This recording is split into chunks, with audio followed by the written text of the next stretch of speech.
আসসালামু আলাইকুম। বিসমিল্লাহির রহমানির রহিম। আজকে আমি রান্না করব ডিমের ঝুরি। এই যে দেখেন এখানে বড় একটা টমেটো নিয়েছি, আর বড় একটা পেঁয়াজ, রসুন কুচি ৩ কোয়া, কাঁচামরিচ ৩ টা কুচি করে নিয়েছি, আর নিয়েছি একটা ডিম।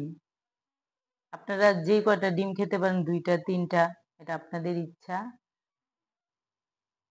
আর সবচেয়ে জরুরি হলো আপনারা নিবেন কালো জিরা। কালো জিরাটা দিলে খুব মজা লাগে ডিমের ঝুরিটা। এখন আমি ডিমটাকে ভেঙে নিব, কারণ ডিমটা যদি ডাইরেক্ট দিয়ে দেই হয়তোবা অনেক সময় নষ্ট হয়ে যেতে পারে, তাহলে সব ফেলে দিতে হবে। এর জন্য আপনারা ডিমটাকে একটা পেলার মধ্যে ভেঙে নিবেন।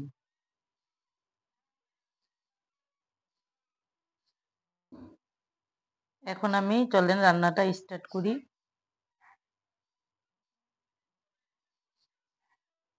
কালো জিরাটা ইম্পর্টেন্ট, কালো জিরাটা আপনারা নিবেন। কালো জিরা ছাড়া এই ডিমের ঝুরিটা একটুও ভালো লাগবে না। কালো জিরাটাকে আমি বেছে সুন্দর করে একবারে পরিষ্কার করে নিয়েছি। এখন আমি একটি ফ্রাই প্যান বসিয়ে দিলাম। এখন অল্প পরিমাণে তেল দিব, কারণ বেশি তেল দিব না।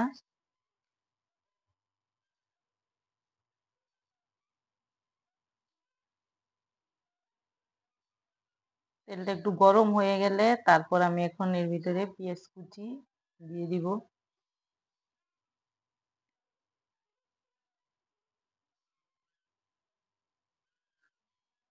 কালো জিরাটা হালকা নেড়ে তারপর পেঁয়াজ কুচি দিয়ে দিব।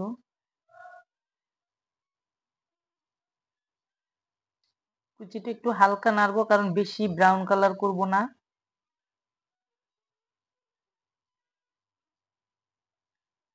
তারপর রসুন কুচি দিয়ে দিব। এটাকে হালকা একটু নাড়াচাড়া দিব,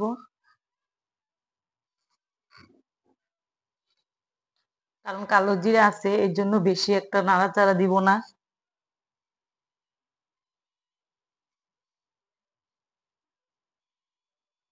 কারণ বেশি ব্রাউন কালার করব না, তাহলে কালো জিরাটা তিতে তিতেও লাগবে।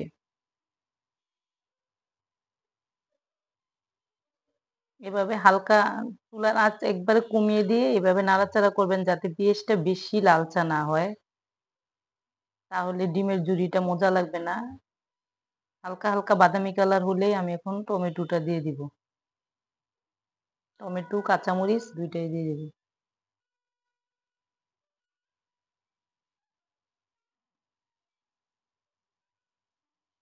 দিয়ে এখন হালকা করে একটু নাড়াচাড়া দিব, কারণ টমেটোটা আপনারা একবারে ছোট ছোট কুচু কুচু করে কাটবেন।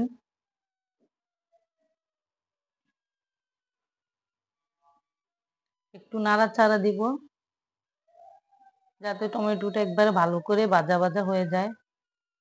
কারণ ডিমটা দিয়ে বেশিক্ষণ রান্না কুকিং করা যায় না, ডিমটা শক্ত হয়ে যায়। এই জন্য টমেটোটা দিয়ে একটু ভালো করে ভাজা ভাজা করব। এখন দিয়ে দিব পরিমাণ মতো লবণ।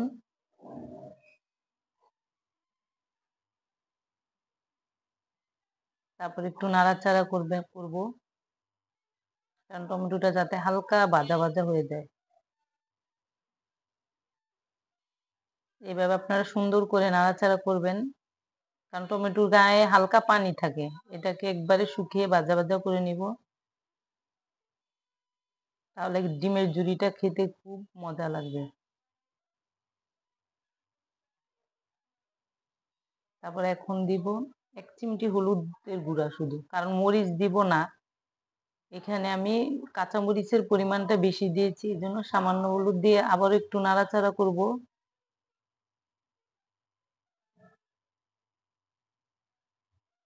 একটু ভালো করে আর কি, যাতে হলুদের গন্ধটা চলে যায়, এজন্য ভালো করে টমেটোটাকে ভাজা ভাজা করব, যাতে হলুদের গন্ধটা না আসে।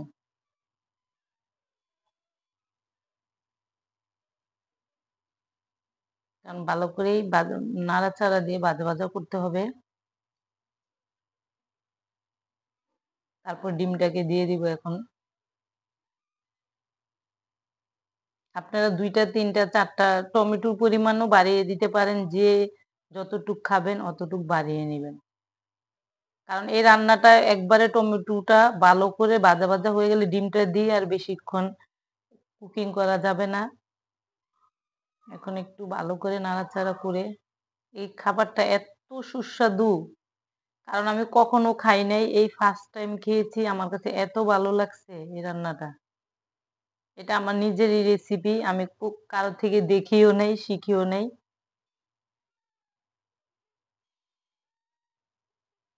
আপনারা একবার বানিয়ে খেয়ে দেখবেন, বারবার খেতে মন চাইবে এই ডিমের ঝুড়িটা। কারণ আমি ফার্স্ট টাইম করেছি। আমার কাছে অনেক ভালো লাগছে, অসাধারণ। তারপর ধনেপাতা কুচি দিয়ে দিবেন একটু। তারপরে একটু নাড়াচাড়া করব।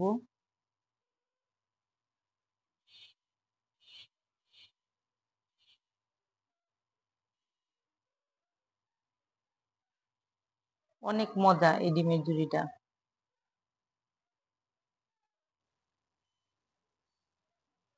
ধনেপাতা কুচি দিয়ে একটু নাড়াচাড়া করব যাতে ডিমের কাঁচা গন্ধটা না আসে। আল্লাহ হাফেজ।